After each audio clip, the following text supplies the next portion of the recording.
Hello and welcome to What the Lux with me, Fred Moore. And me, Anant Sharma. Together we lead Matterform, a design consultancy specialising in brand, digital experience and content. And this is a podcast that calls time on tired ideas of luxury. Alongside industry luminaries and thought leaders, we explore what truly defines category-leading products and services. It gives me great pleasure for this episode of What the Lux to welcome Celine Assimon, who, as of Friday, was the CEO of De Beers Jewelers, but is no longer. Celine, you've had such an impressive career, really, really impressive, and you've managed to do it while raising family, and you've done it not just in one country, but two. I've probably got that wrong, and it's probably 3 or 4, but a good number of countries. A good number of countries. I'm a nomad. Can you just, for the benefit of the listeners, just talk us through your career journey, because it's been pretty remarkable. Oh wow! So I went to business school, like many leaders in the luxury industry, and being brought up far away from Paris, and feeling a bit like an outsider, I guess, because most luxury brands in France are based in Paris. I decided to try to make it in the States. Packed a suitcase, was lucky to have an internship, to find an internship in New York City. Moved there, stayed there for on and off 15 years in really learning and growing and seizing as many opportunities as possible in the US. And it's easier to do that in America than it is in Europe, where you're expected to follow certain rules and a certain framework for your career. And what things have changed today, it was really the case 25 years ago. You were expected to be promoted every 2 years within the same organization, etc. It's much more fluid in the States. So I started working at Richemont for different brands, from Cartier to Piaget, Panerai. Then was lucky enough to join LVMH, Louis Vuitton, where I moved from a regional role running watches and jewelry in the Americas to driving the commercial expansion of the offer globally out of Paris. Then I rejoined Richemont in Switzerland. So I moved to Geneva with my daughter, joined Piaget, a team that I loved, and a brand that I still love. Really passionate about this beautiful brand. And then was offered my first CEO role in Switzerland for a brand called Des, which was a pretty bold move for me. It was my first CEO role in an independent brand that was looking to change investors, bring in new investors, total reinvention of a portfolio. And I'm sure we'd talk about that later. Had to take the brand through bankruptcy. I still have my battle scars, but great learning experience. And then 4.5 years ago, moved to London to run De Beers Jewelers. De Beers Forevermark, second brand, more masstige. I took on the responsibility to run this brand in addition to De Beers Jewelers for a couple of years while the brand was in transition. And then I handed it over back to another CEO about a year ago to fully focus on De Beers London. And here I am. Here you are. What's it like the first day of taking a CEO role? Do you sort of sit down at your desk and think, what do I do actually every day? Did you have a very clear sense of how you slide into that role and assume the responsibilities, or what was the learning curve like? And I never asked myself the question. You mean it's like running any other business? Well, you're in charge, so you do need. Well, first of all, you listen to your team, so you spend quite a bit of time with your team. And for me, the learning curve was really on the managing the value back to the shareholders and managing the finances of the financing of the company. I knew the company was in trouble when I took it over. We were not profitable. We had to save finance for a while, and I faced, I think, a level of financial literacy or lack thereof, where I really had to pivot and learn quickly. So I spent an incredible amount of time with the CFO of the company, who had been there for, I think, a little bit over a year. Spent quite a bit of time with the representative of the shareholder to really understand, because when you're producing, well, one, you have to make payroll, obviously. You need to pay rent. We had stores all over the world. You produce stock, your jewelry pieces that are quite expensive. So there's an entire ecosystem that, it rests on your, not really on your shoulders. It sounds pompous to say that, but, you're responsible for a lot of people and a lot of families. It's quite stressful. And you know that the company is not doing well. And you also know that your peers in the industry are kind of watching and they're like, geez, she took a big one. That piece might be bigger than she can chew. So you feel pressure. You wonder if you're really ready for this. And in the end, 1 week in, you know what to do fairly quickly. I mean, I knew what to do fairly quickly. You're fully in, fully. There's no, I'll ease in quick, I'll ease in into this job. It's like it was. What was it like when you knew that the business was going bankrupt, and the implication on you actually, and what you'd have to, the human implication? So after a year in the job, I was pretty pleased because we had survived a year of self-financing, which for a jewelry business is not easy because managing cash flow was fairly new to me. When you're part of big groups, you don't have to worry about that. The group worries about that and how much money you need on a monthly basis. So I was really pleased with what we had managed to do. The board, with my support and the support of my team, had secured a new investor. So, we're like, okay, we're safe, and I felt safe and my team was safe, which I was really pleased about because everybody stuck with me. The jewelers at their desk, I was transparent with them, I think as much as I could be. And they knew it was going to be a difficult road out of the situation we were in, but we all believed. And then suddenly, first, I think the week right after Christmas, we had really bad press. The old shareholder had really bad press. They were fighting through lawyers and in the press. And the new investor pulled the plug and said, I'm not getting involved in this, why am I buying the company? Because they were buying an asset if the current shareholders are destroying it, right? What am I doing here? And so then it's like, okay, what am I doing? So I had conversation with the local authorities because I was trying to get prepared. What if, right? How does this work? I've never done it before. And I'm going to have to do it in different countries, Switzerland, UK, Italy, the States. How does this, it was quite overwhelming. But then, so it was painful, but there's a process.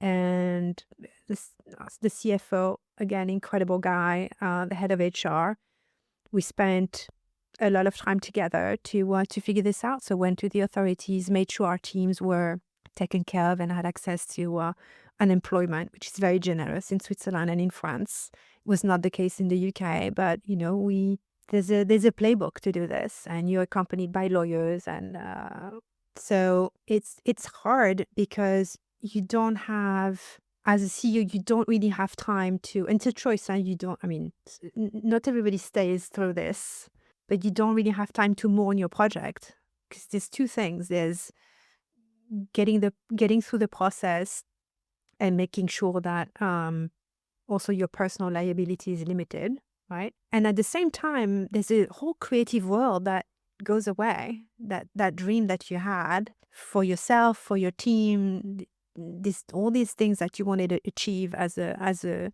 collective. This is all going away. It's quite brutal.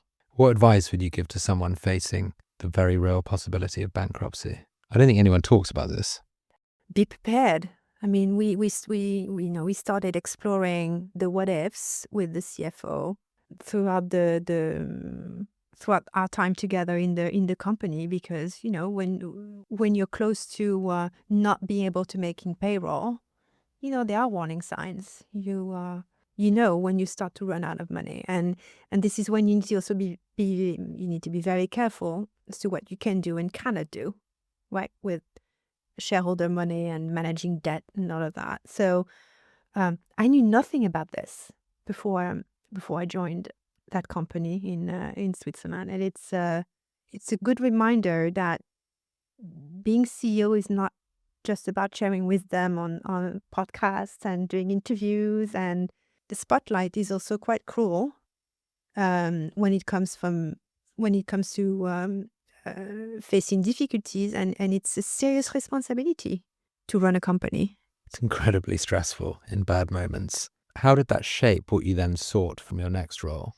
I really wanted financial stability. It's like I'm not going back. So I was raised by a small entrepreneur. My dad was an entrepreneur, and I've always had that in me. That, my grandmother was running a business. She handed it over to my dad, and I've always had that in me, that I would like to have my own project, which in the luxury industry is, unless you inherit something, it's rare that you start from something from scratch, right?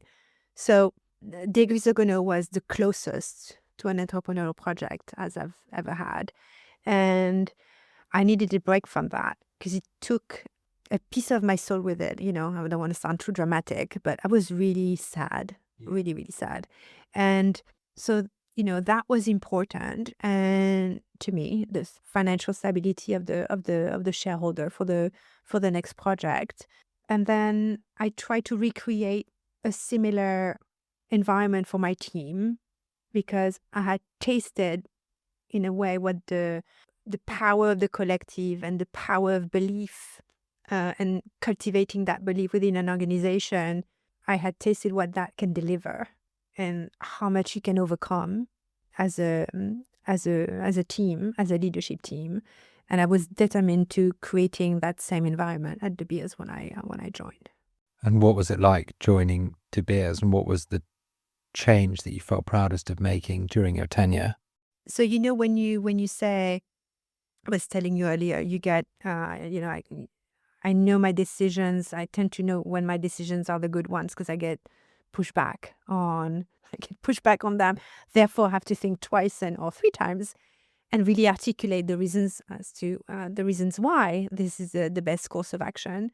When I joined, the product portfolio of the brand was really geared towards non-distinctive jewelry creation, so studs, tennis bracelets, which you can find, in any jewelry store. And the only unique, the USP for those pieces was only the beauty of the diamonds, which is important, right? The beauty of the material you use, but not having a style, a clearly defined style for a jewelry house is a danger, when you want to build and grow the company.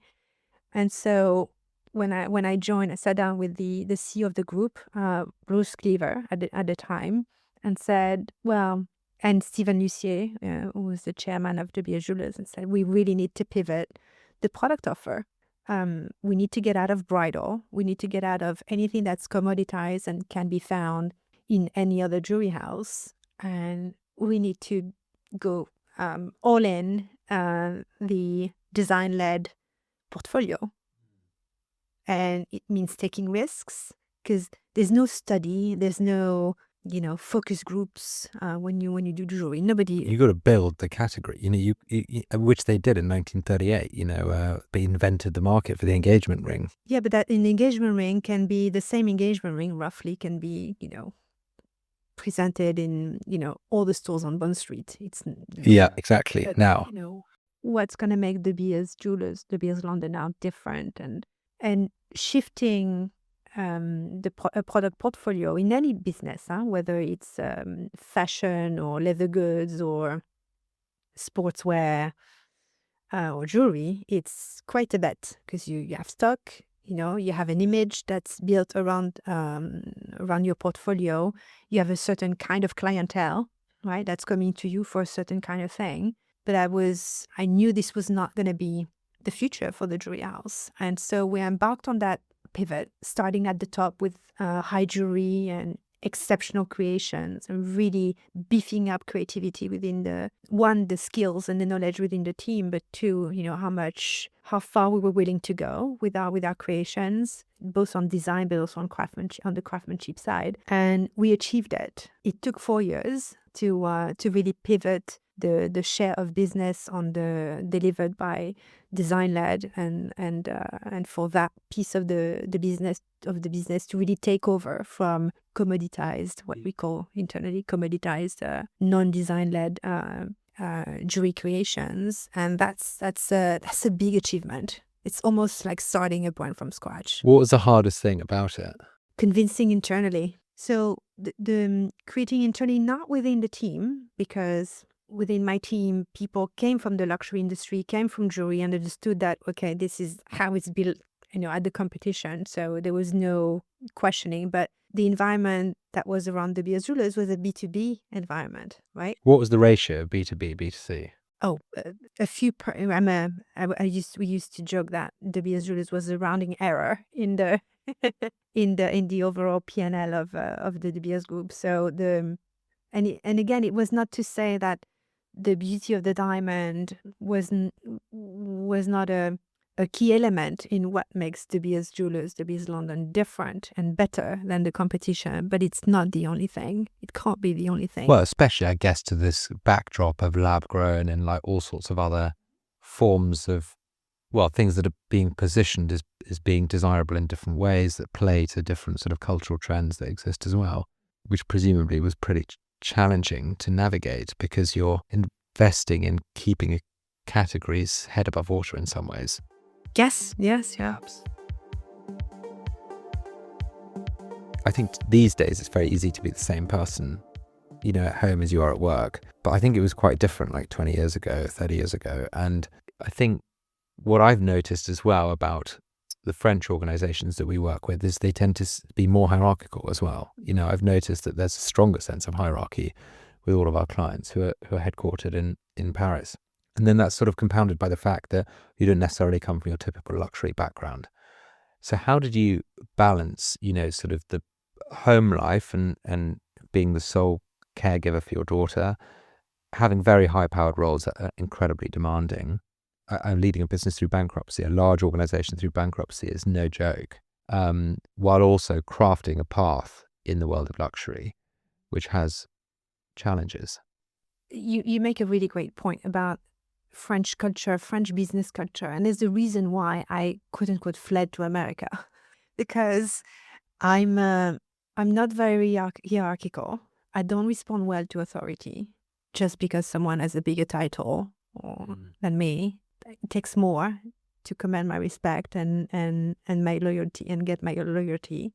And I expect more from them than just, being my boss. It's not enough. And I've been like that from the beginning. I'm not the easiest person to manage because while I'm very loyal and I can climb mountains if you ask me to, you still need to demonstrate to me that you're my boss, not just because, I report to you in the system at the office. Yeah, there's a mutual respect. There's respect, there's trust, and I do better in authentic environments. So I moved to the States and really leaned into this strength of mine, which was to create fellowship in a way. And I've worked at Vuitton. It was a really great school because I worked in a matrix environment where I had a big number of people working with me, not really directly for me, but my performance was directly linked to how well they were doing pushing the category, watches and jewelry, in a network of stores that where 99% of the margin was delivered by other categories, right? So I had a small share of voice, yet I had to encourage store directors and sales associates in the stores to really putting more effort into a category that's not easy to sell, like watches and jewelry. So I've realized that, I'm good at this. I'm good at embarking people and at creating fellowship, and this is really how I lead best. And this was called soft skills by French recruiters and, like typical French corporate environment back in those days, because they thought that you just have to flex your authority to make this happen. It doesn't work like that. People have to have the choice to work in an organization or another. They have the choice to really give you 50% of what they can, 20% of what they can, or 200% of what they have within. They can give you 200% of what they have within and deliver above expectations. And that range is a function of trust and how authentic they are and you are with them in driving the business. So, But I think what's interesting that stands out to me from what you said is that, too often empathy isn't quantified as part of the sort of like hiring equation for leadership. And leadership is really about making a persuasive case for people to change course and like to work in the same direction and to sort of effectively, you spoke about the transformation that De Beers went through, that you led over 4 years the organization through. The biggest resistance to change is when people feel like their voice is not heard in that process of change. I mean, we're an organization who lead like many transformations, and the thing I've learned is go and interview the mechanic, go and interview the cleaner, go and interview the person who stands behind reception, go and interview all of these people who, like, when they're all working in the same direction, they feel like their voice and ideas have been heard, create this sort of compounding flywheel of energy.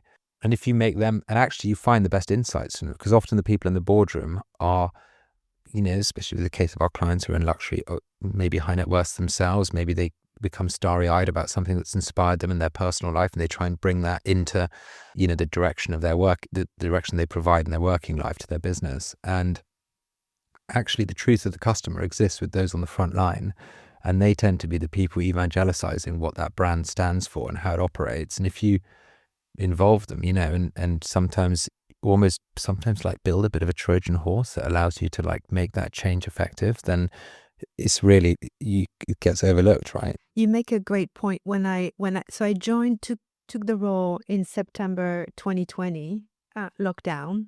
I was really worried about not be able to build that bond that we talked about with the teams. How am I going to get those insights? And I really need to connect. This is really important for me to connect as a human to the people that I work with. And so I've set up virtual coffees with all employees in the organization. At the time it was 450 employees. Individually. So I couldn't do individually for all because a big portion of my team in China doesn't speak English. So we had to do it at store level in some cases where the store manager speaks English and was translating for the associates in the store, but everybody else got a one-to-one, 15, 20 minutes. Sometimes we had to schedule 2 back-to-back because there was so much into those conversations.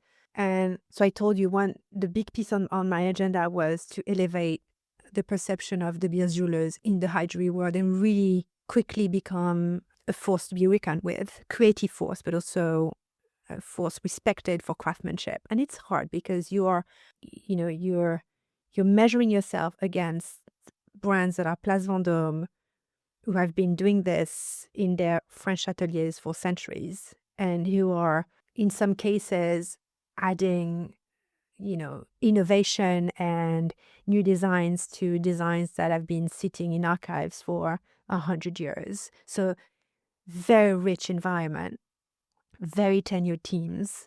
And here I was, this is what we're going to do together as a team. And I had no team. Yeah, I joined, and it's hard to recruit people when you're in the middle of COVID. So anyway, one of the conversation that I had was with this young colleague who told me that her background was doing maquettes for a high jeweler back in Italy. And maquette, sometimes they're made out of paper, sometimes they're made out of wax, pâte à modeler, I don't know, that thing that your kids are using probably at the moment, building things. And okay, so you craft the volumes of a piece of jewelry and you kind of test if it works before the CAD, before you go into the computer to vet your vision for the pieces. And she was, I don't know, managing some Excel spreadsheet somewhere in the QC, in the quality control team. I'm like, what are you doing, that team? Gotta move you. Okay, so I'm going to be building a product development team. I want someone focused on high jewelry, and you're going to be doing this. Do you want to do this? And she was super excited. And so anyway, those conversations, which I would have had naturally at the coffee machine, I pop in a lot in, in my team's offices, or I spend time at the coffee machine. I just love chatting about the passions and the interests of the colleagues in my teams outside of work, because it also often informs what they're naturally interested in doing and therefore passionate about and therefore better at.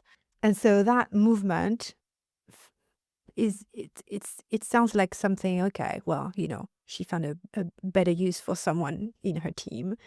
That's great. But no, it really unlocked one, a full organizational change. And two, it unlocked value for the brand. Tremendous value. What is it that interests you about luxury? When did it all start? So there's luxury and there's jewelry. My experience of luxury started with jewelry and then expanded from that, because there's a lot of adjacent or connected qualities to between the different product categories. But it started with jewelry because I love beautiful objects. I love objects that tell a story. And I don't think there's any other category of product that is, carries beauty, carries intrinsic value, emotional value, is linked to transmission between people who live and but also, your ancestry, and is a perfect combination of, when you think also of how those products, those objects come to life. It starts with a sketch, moves on to a wax, or the creativity of someone who's gonna use their hands to interpret a design. Then you move to a jeweler. There's a gem setter along the way who's gonna pick colors and support that first vision from the designer, right? To add to it, contribute to it, and then manufacturing. I don't think there's any other example of collective work for a piece that's going to be as intimate, because it's on your body, as a piece of jewelry. So I'm trying to rationalize why. You can't always explain why you're attracted to something or an object. But looking back now with the wisdom of 25 years, I think that's it. There's the element of storytelling, which is important, and that's linked to transmission, etc. And the moment that you receive that piece of jewelry, or you bought it for yourself, and then all the different steps that transformed a thought into a design, into a piece of jewelry, and all those hands that collaborated to it. To me, that's really inspiring. It's funny, isn't it? It's like, basically, as a human race, we value the aggregate of blood, sweat and tears. We care about effort and the soul of a thing as a result of that effort that's been invested in anything, in like a decision, in an object, the beauty of it, the symbolism of it. Well, I guess that's what drives the meaning of it, and hence the symbolism of the thing. And I think we're at a very interesting crossroads where we can synthesize beauty quite quickly. We can use AI, or we can mechanize creativity. And I think that will only enhance actually the value of the human made, of the handmade, of the things that are born of years of skill honed, and that aren't just automated or made to have an aesthetic that doesn't actually have beneath it the substance, or like the soul, So really what excites me. And the time invested in it, it's not immediate. And you change the design, you evolve that design along the way. Also, it's often the case that that first sketch, that first design intention, it gives the direction of travel. It gives the energy of the piece, but the final item has evolved, and it's richer because of that. So it's really a human enterprise to be doing a piece of jewelry, and it doesn't matter if it's in gold, if it's in wood, the material is irrelevant in many ways. De Beers sort of invented the ritual around engagement and created a commercial enterprise around 3 months of salary for the person you love. And we're now in a world which is more secular, more gender fluid, very different in many ways, let's say. Or how do you think the sector, rather, actually should think about everything from materials and how they relate to sustainability through to ritual and what it means to celebrate different types of moment that aren't necessarily born of, like the church, for example. I think marketing in 1947, when that concept was created, like really took Sorry, I got my dates wrong. I think it's 1947, so the diamond is forever. And marketing today, with social media, with the world we live in, this is really, really evolved. And there's a lot of trends are now grassroots. They're coming from, it's no longer adoption, right? The brands are adopting trends that are created somewhere by an influencer or somewhere because someone had a clever idea. So the dynamics have changed. How you keep a product or a category relevant today is really complex. The marketing budgets you would need to get the same firepower that you did in the 40s, it's insane. It's just not possible. So you have to do it differently. I don't know. I don't know how you do it. I'm curious to see how it's going to get done. I think if you stand for one thing that's quite singular, you can double down on that, and it's easier to get sort of sustainable cut through. I think the problem for larger organizations who've diversified and are quite global and are trying perhaps to appease, a customer base that I think has become more niche and segmented is just dilution of message. I think is very, very difficult to like feed the flywheel when you have a diluted message. I think that's the problem with most. They become the business of luxury. They don't become the craft of it. They're not driven by the passion, enthusiasm, spirit, soul that ultimately led to developing an innovative and scarce product to begin with. They become status symbols and they become a business and they become kind of manufactured, right? So I think that's like a very difficult challenge. True. And as a brand, you fight the wrong battles. There's a very amusing battle at the moment. If you look around, everybody's fighting for love. Everybody wants to own love, but love is not one-dimensional today. It's complex. It's not just a commitment between two people. There's much more. It's richer than that. It's more complex than that. And so it makes, I think, the job of a marketer and the job of a brand builder even more complicated. But at the same time, it provides lots of opportunities. If love can be many things, then don't boil it down to just one concept or one thing between two people. I hadn't really been keeping my finger on that pulse, actually. I didn't know that was a theme that people were playing with redefining right now. And it's funny because we've undermined the mundaneness of love. Or like, we have so many pyrotechnics everywhere, do you know what I mean, in life? There's so much like headline-driven, captivating like concepts of like love and excitement and passion and lust that you forget actually that like love is sort of like the sort of everyday equanimity almost, Yeah, and love, there's that famous Harvard study, which, on LinkedIn is being pulled out of the boxes on a quarterly basis, that tells us that, love and connections are in the end what people value most and what drives happiness. So, there's a lot to build on that. For in particular for the jewelry industry, I think. The most technologically advanced nations in the world have the greatest epidemics of loneliness, right? So in the US, I did a talk recently and I went really deep into the rabbit hole on these studies of loneliness. And in the US, in summary, people under the age of 30 are lonelier than people over the age of 70, which is a problem in society if that's the case. 1 in 3 people 15 years ago had someone they would be able to immediately class as their best friend or someone very close to them. And now it's only 1 in 15 people, which is crazy. Only 1 in 15 people have a best friend under the age of 30. I mean, this is the age where you spend your life with your friends. It would strike me that there's an inverse relationship then between what we deem as progress, technological progress and happiness. And, I think hopefully the paradigm of what happiness is will shift at some point and we'll look and realize that progress wasn't really progress. It was just the wrong measurement. It's like in everything. I see it in my 14-year-old. She really, she was really excited about social media and being virtually connected and all of that. She's now reverting to really valuing her in-person meet with her friends. And she's also she refuses to read. This is different but connected, I think. She refuses to read books on a tablet.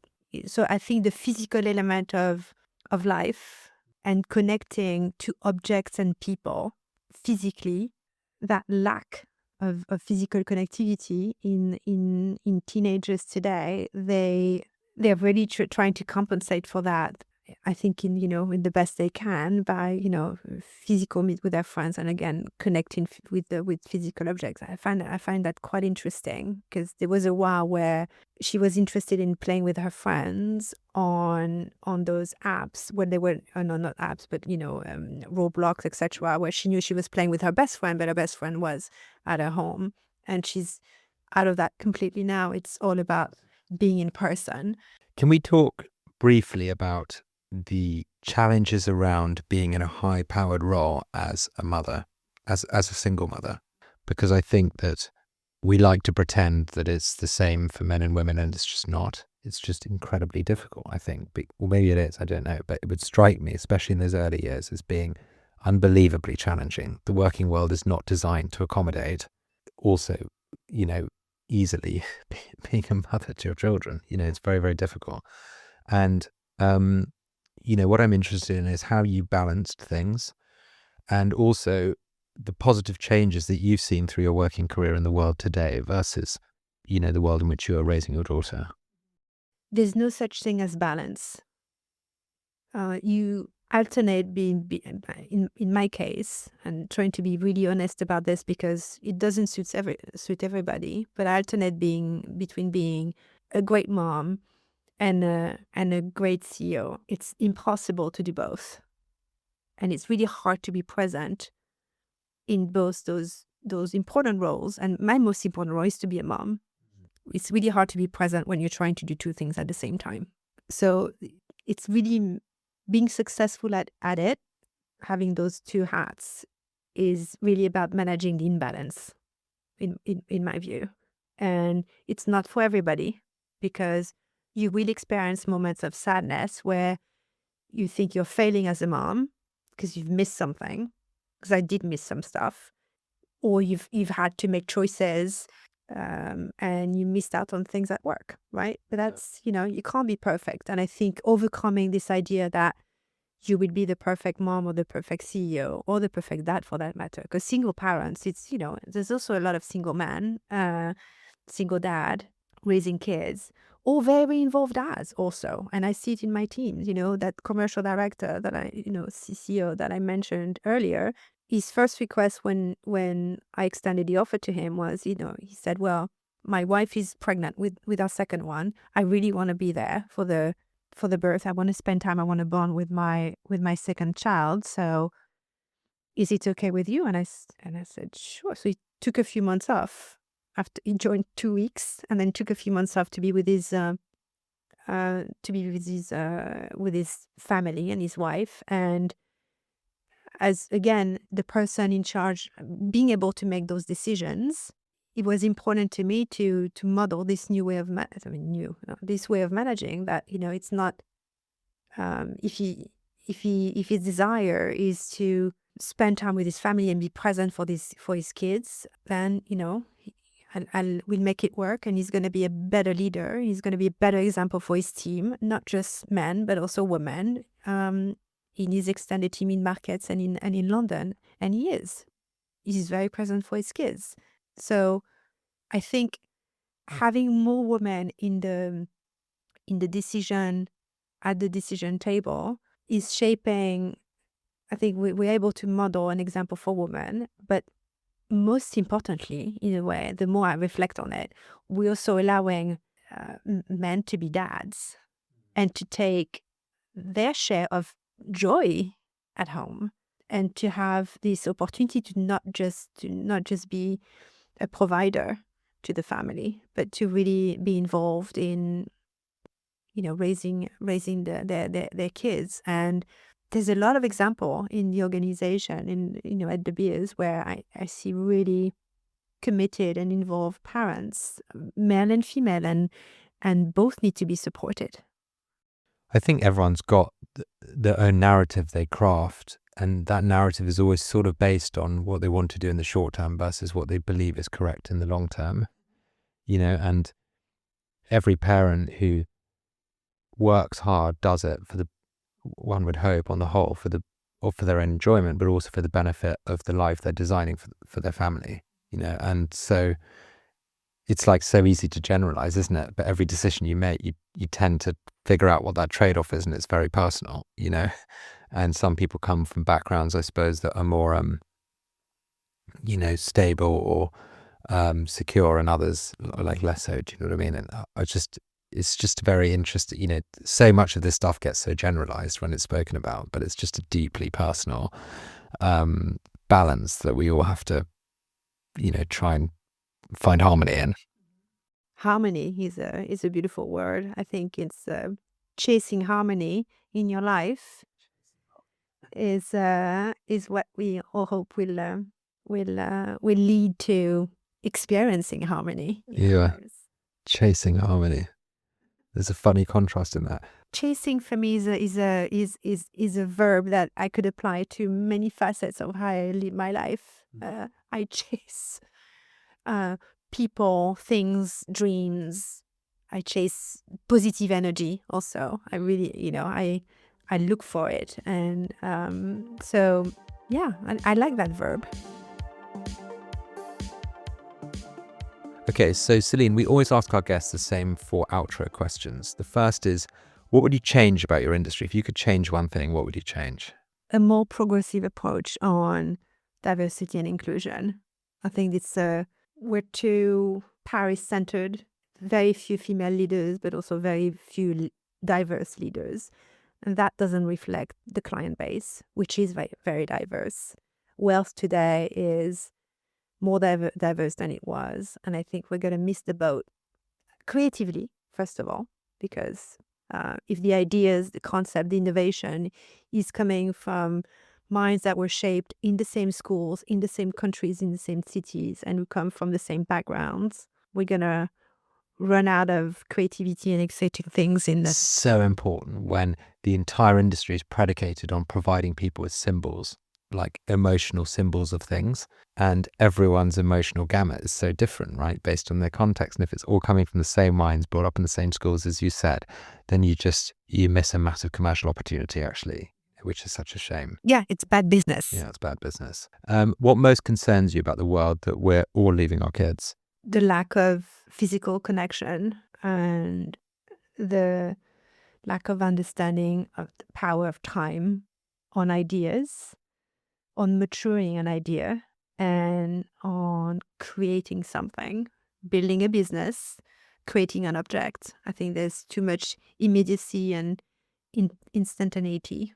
I'm not sure that's an English word. It's a French word. Too fast. And time means energy, means resilience, means putting energy into something. And I don't think there's quite an understanding of what it takes to do things in the younger generations. They're too spoiled. Yeah, I would agree with that. But yes, I think the world has evolved faster than our ability and our ability to parent. I don't think we have adjusted, in a way, parenting a bit like my parents parented me. And I think we need, with the world evolving so fast around us, it's probably a better way to do it with our kids. Yeah, I think you're right on just this expectation that we can shortcut a process and still achieve the emotional kickback, the positive emotional kickback. It's like without conflict or tension, there is no satisfaction and joy. There's no sense of achievement, and without that, there is no concept of progress. And so we can't short circuit that, because otherwise we short circuit meaning. So one of the entrepreneurs that I find really inspiring today is Sarah Blakely from Spanx, and she says that the conversation at the dinner table with her family every night was about sharing with her dad in particular, the things that she had failed at on that day. The value of failure, the value of not succeeding at something, is underrated today, because failing leads to success, because you need to try multiple things multiple times before succeeding. And I think the immediacy and the emptiness of the like comes in contrast with that culture of trying and failing and not being good at things.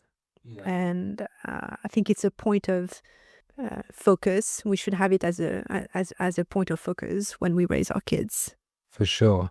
My next question is a sort of funny one, given the fact you've just left your job, and it is actually, if you had to give up your job tomorrow, what would you do?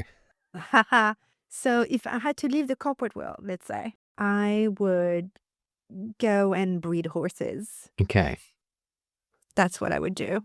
I would totally move to Normandy and a dirt bike in it. We didn't touch on your petrol head, on the fact that you love cars and motorbikes. Yeah, and collect vintage cars. Here we go. Or motorbikes. There's a whole side of me which is not linked to our beautiful industry, which I cultivate at times. It's hard because there's only 24 hours in a day, but makes me who I am, I guess.